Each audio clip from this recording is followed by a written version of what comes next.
사무엘상 10장 24절에서 27절까지 말씀, 우리 기록된 말씀을 우리 다 같이 합독하겠습니다. 사무엘이 모든 백성에게 이르되 너희는 여호와께서 택하신 자를 보느냐, 모든 백성 중에 짝할 이가 없느니라 하니 모든 백성이 왕의 만세를 외쳐 부르니라. 사무엘이 나라의 제도를 백성에게 말하고 책에 기록하여 여호와 앞에 두고 모든 백성을 각기 집으로 보내매 사울도 기브와 자기 집으로 갈 때에 마음이 하나님께 감동된 유력한 자들과 함께 갔느니라. 어떤 불량배는 이르되 이 사람이 어떻게 우리를 구원하겠느냐 하고 멸시하며 예물을 받지 아니하였으나 그는 잠잠하였더라. 아멘. 마음이 하나님께 감동된 자들과 함께, 다 같이 말씀 제목을 다 같이 한번 독창해 보겠습니다. 마음이 하나님께 감동된 자들과 함께. 아멘. 여러분 모두가 여러분의 마음이 하나님께 감동된 분들이심을 저는 믿습니다.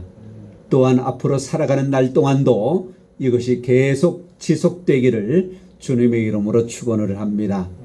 지난주 말씀을 간략하게 복습합니다. 사무엘상 10장 6절에서 8절까지의 말씀을 통해서 답은 하나님의 영입니다 라고 하는 제목으로 우리가 말씀을 받았습니다.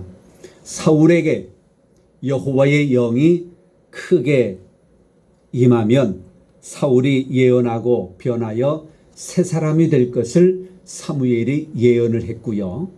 그 예언한 대로 사울에게 하나님의 영이 크게 임하였고 그의 마음이 새롭게 되어졌고 또 예언을 하고 징조도 보이고 또 하나님의 사역을 감당하는 자들과 함께 사역할 것을 이제 성경이 기록함을 우리가 보았습니다. 우리는 이 말씀을 통해서 답은 하나님의 영입니다.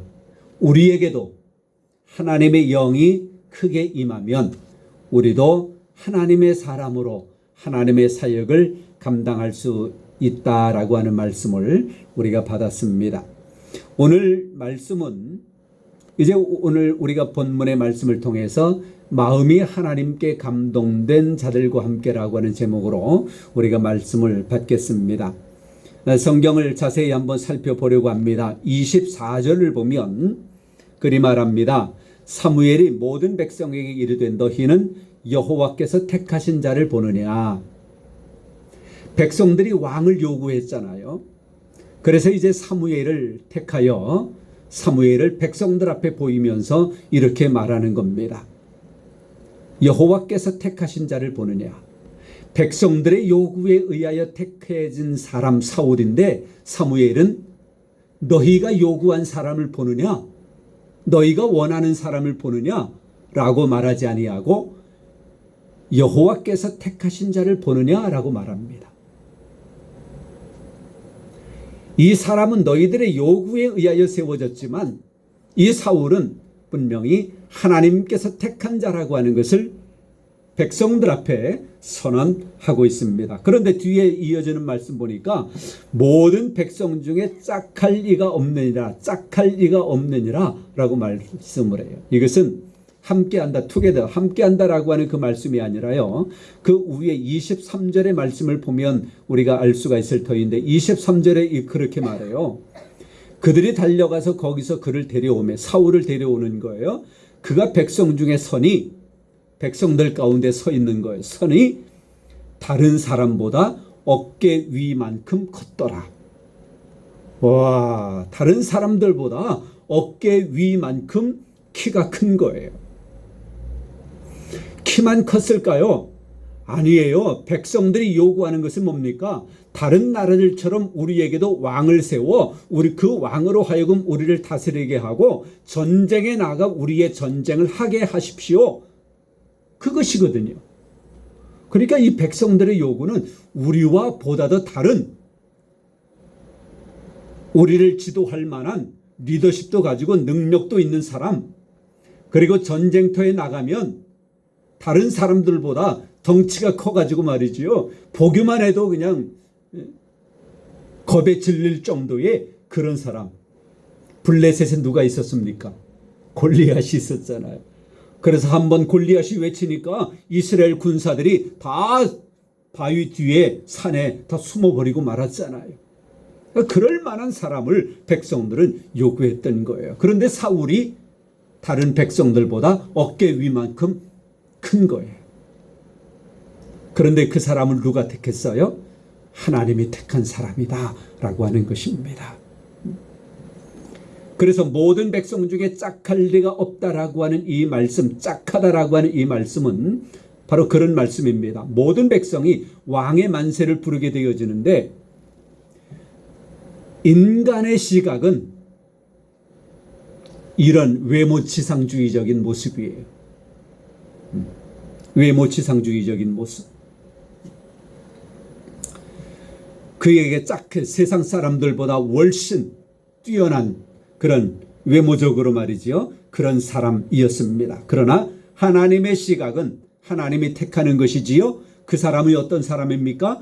하나님의 영, 여호와의 영이 크게 임한 사람이었다라고 성경은 기록하고 있습니다. 그래서 세상의 사람과 세상이 택하는 사람과 세상이 요구하는 사람과 인간의 시각으로 보는 사람과 하나님이 택한 사람, 하나님의 시각으로 보는 사람은 전혀 다르다라고 하는 것을 우리가 볼 수가 있습니다. 그런데 이 사람은 하나님이 택했기 때문에 언약적 관계 속에 있는 사람입니다. 그래서 이 세워진 이 사람은 궁극적으로 영원한 의미를 갖는 선택이고 또한 하나님의 언약적 관계적인 그런 선택이기 때문에 이 세워진 이 왕은 하나님의 말씀을 따라 하나님의 뜻을 따라 나라를 다스려야 할 그런 사람임을 이제 천명하고 있습니다. 25절에 이어지는 말씀에 보니까요. 사무엘이 나라의 제도를 백성에게 말했다라고 합니다. 나라의 제도. 그런데 우리는 몇 주 전에 왕의 제도라고 하는 말씀을 보았습니다. 왕의 제도. 그래서 신명기 8장 9절의 이제 사무엘상 8장 9절의 말씀을 보았고 신명기 17장 19절의 말씀을 우리가 보았습니다. 여기는 오늘 본문에는 나라의 제도라고 하는데요. 전의 말씀을 보면 신명기 17장 말씀도 보면 왕의 제도라고 성경은 기록하고 있습니다. 그런데 열왕기상의 말씀에 보면 이 왕의 제도나 나라의 제도나 성경에서는 상호 호환적으로 사용되어지고 있다라고 하는 거예요. 서로 구별되는 것이 아니라고 하는 것입니다. 함께 쓰여진다라고 하는 것이지요. 그런데 이 제도를, 이 왕의 제도를 책에 기록하여 여호와 앞에 두라고 말씀합니다. 사무엘상 8장에 기록되어진 왕의 제도, 그것은 부정적인 요소로 많이 기록되어지고 있어요. 군사력을 많이 두지 말아라. 뭐 등등 이런 것들. 부정적인 요소들. 그런데 그것을 기록하여 여호와 앞에 두라고 말씀합니다. 역시 여호와 하나님과의 언약적 관계에서 왕권을 이해하고 나라를 다스려야 하는 것이기 때문에 이것을 기록하여 여호와 앞에 두라고 하는 거예요. 다시 말해서 왕이 세워지기는 했으나 이 제도가 하나님의 뜻에 따라 시행되어져야 함을 기억하라고 하는 것입니다. 그래서 신명기 17장 19절에 따르면 이 제도를 두 권을 기록하여 하나는 여호와 앞에 두고 하나는 자기 옆에 두고 그 율법대로 그 제도대로 통치해야 된다라고 성경은 기록하고 있습니다. 이것은 우리에게도 교훈이 되어집니다. 우리 인간의 모든 제도는 하나님에 의해서 되어졌다라고 하는 것을 우리가 기억하고 특별히 우리 하나님의 백성들, 우리 그리스도인들은 세상의 모든 제도나 우리 개인 인간의 삶의 방식 이것 역시 하나님의 뜻, 하나님의 말씀 안에서 이루어져야 된다라고 하는 것을 기억하고 우리 그리스도인들의 모든 삶의 방식의 기본에는 하나님의 말씀이 있다고 하는 것을 잊어서는 안 될 것입니다. 그래서 모든 것들은 다 하나님의 뜻, 하나님의 말씀 위에서 그 말씀, 그 뜻, 하나님의 뜻을 토대로 하여 세워졌다라고 하는 것. 잊어버리면 안 되는 것입니다. 로마의 법을 세상에서는 가장 기초적인 법으로 이야기하잖아요. 그런데 그 로마의 법이 생겨난 그 또한 기초는 하나님의 말씀이라고 하는 것을 우리가 기억해야 할 것입니다. 나라의 제도, 왕의 제도는 여호와 하나님의 다스림 속에, 그래서 그 왕 역시 하나님께서 선택한 왕이라고 하는 것을 사무엘은 분명하게 백성들 앞에 천명하고 있는 것입니다. 그래서 이제 나라의 제도, 왕의 제도를 백성에게 말하고 그것을 기록하여 여호와 앞에 두고, 신명기 말씀에는 왕의 옆에도 두라고 말씀했다라고 하는 것을 말씀을 드렸습니다. 그래 놓고 이제 26절에 보니까 사울도 기브아 자기 집으로 갈 때에 마음이 하나님께 감동된 유력한 자들과 함께 갔다라고 하는 것입니다. 마음이 하나님께 감동된 유력한 자들. 사울이 여호와의 영에 크게 임했잖아요. 그래서 그의 마음이 새롭게 되었잖아요. 이제 그러한 사람, 그 사울과 함께 간 사람들이 바로 유력한 자들인데 마음이 하나님께 감동된 자들입니다. 여기 유력한 자라고 하는 것은 풀어보면 이렇습니다. 힘 있는 자. 이 시대에 힘 있는 자들은 누구인 것 같습니까? 나름대로 달리 생각할 수가 있겠습니다만은, 힘 있는 자 또는 용맹한 자 또는 영향력 있는 사람, 이런 사람들이 유력한 자들입니다. 자, 그런데 가만히 생각해 보세요. 그런 유력한 자들이 마음이 하나님께 감동된 자들이래요. 그들이 사울과 함께 가는 거예요. 그런데 이 사울이 왕으로 세워지기 전엔 어땠습니까? 이스라엘 백성들이 사무엘에게 요구한 것이 뭐예요? 우리에게도 왕을 세워달라. 우리에게도 다른 나라들처럼 왕을 세워주어서 그 왕으로 하여금 우리를 다스리게 하고 그 왕으로 하여금 우리의 전쟁에 나가서 전쟁을 하게 하자. 많은 백성들이 요구한 것인데 사무엘에게 와서 이야기한 사람들은 누굴까요? 유력한 자들. 그렇죠? 상식적으로 보면 유력한 자들. 백성들이 200만 명이 다 와서 이야기하진 않았을 거 아니에요. 대표를 세워가지고 우리의 뜻이 이거니까 당신이 가서 좀 사무엘에게 이야기 좀 해주시오. 대표를 뽑았을 것 아니에요. 상식적으로. 그러면 누가 사무엘에게 왔겠느냐 말이에요. 유력한 자들. 그렇지요. 힘 있는 자, 영향력 있는 사람, 용맹한 자, 이러한 사람들이, 그 백성 가운데 이러한 사람들이 사무엘에게 왔던 거예요. 그런데 이러한 사람들이 이제는 마음이 하나님께 감동되었다라고 하는 것입니다.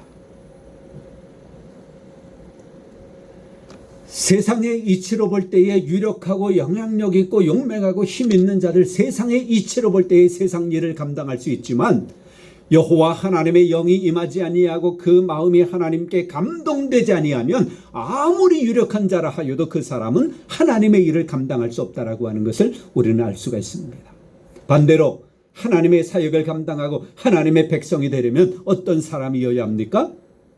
그 마음이 하나님께 감동된 사람, 여호와 하나님의 영이 충만히 임한 사람, 신약 성경적으로 이야기한다면 성령 충만한 사람, 그런 사람이 하나님의 백성으로 영원하게 되어질 것이고 그런 사람이 하나님의 사역을 감당할 수 있다고 하는 것입니다. 하나님의 일은 이렇게 되어져야 합니다. 하나님의 일은 하나님의 영에 크게 임한 사람, 그 마음이 하나님께 크게 감동된 사람들, 이러한 사람들이 합력하여 선을 이루는 것입니다. 하나님께서 하나님의 일을 위해 사람의 마음을 감동하게 하고 새 마음을 주십니다. 그리고 사역하게 하십니다. 이 자리에 계신 여러분들, 이 말씀을 듣고 있는 모든 여러분들이 이렇게 여호와의 영이 크게 임하고 마음이 하나님께 감동된 자들이기를 저는 믿습니다. 앞으로도 그렇게 살아가실 수 있기를 바랍니다. 그런데요, 이 사울이 하나님의 마음에 하나님의 영이 감동되어져서 마음이 새롭게 되었다라고 하는 것을 27절에서 또 하나 볼 수가 있습니다. 27절에 그렇게 말해요. 어떤 불량배는 이르되 이 사람이 어떻게 우리를 구원하겠느냐? 사울이 어떻게 우리를 구원하겠느냐? 어떻게 우리의 왕으로서의 직임을 감당할 수 있겠느냐? 하고 사울을 멸시했대요. 그리고 드려야 할 예물을 바치지 않았습니다. 북한의 김정은 같으면 이런 사람 어떻게 해야 돼요? 우리가 가끔 뉴스에 듣잖아요. 숙청시키기도 하잖아요. 독재자라고 한다면 이러한 사람들, 이런 불량배가 있다면 당장 잡아다가 옥에 가두거나 죽이거나 그럴 수도 있는 상황입니다. 그러나 그 뒤에 말씀해 보니까 그는 잠잠하였더라. 사울은 잠잠한 거예요. 사울이 어떤 사람입니까? 우리가 나중에 보면 다윗, 그 정적 같은 그 다윗을 죽이기 위해서 그 국가의 군사력을 다 허비할 정도로 그렇게 하잖아요. 다윗 한 사람 죽이기 위해서. 또 악령에 들기도 하고요. 악신. 그런데 그런 사울이 불량배의 이러한 시위에도 불구하고 그는 잠잠하였더라. 왜 잠잠했을까요? 여호와의 영이 크게 임하고 마음이 하나님께 감동된 사람이기 때문에. 불량배의 반대에도 불구하고 잠잠했습니다. 지난주에 이어서 역시 답은 여호와의 영입니다. 여호와의 영이 임한 사람, 마음이 하나님께 감동된 사람, 그래서 마음이 새롭게 되어진 사람, 불량배의 반대에도 불구하고 그는 잠잠하였더라. 잠잠하게 있으면 나중에 해결되어지는 법이 얼마나 많은지 몰라요. 오늘 말씀을 정리해 봅니다. 여러분, 마음이 하나님께 감동된 자들과 함께 사울이 함께 갔다라고 하는 이 말씀을 통해서 여러분의 마음이 하나님께 감동되어져서 그러한 사람들과 함께 합력하여 하나님의 뜻을 이루어내는 복된 하나님의 사람들 되어지시기를 주님의 이름으로 축원합니다. 성부와 성자와 성령의 이름으로 여러분 모두를 축복합니다.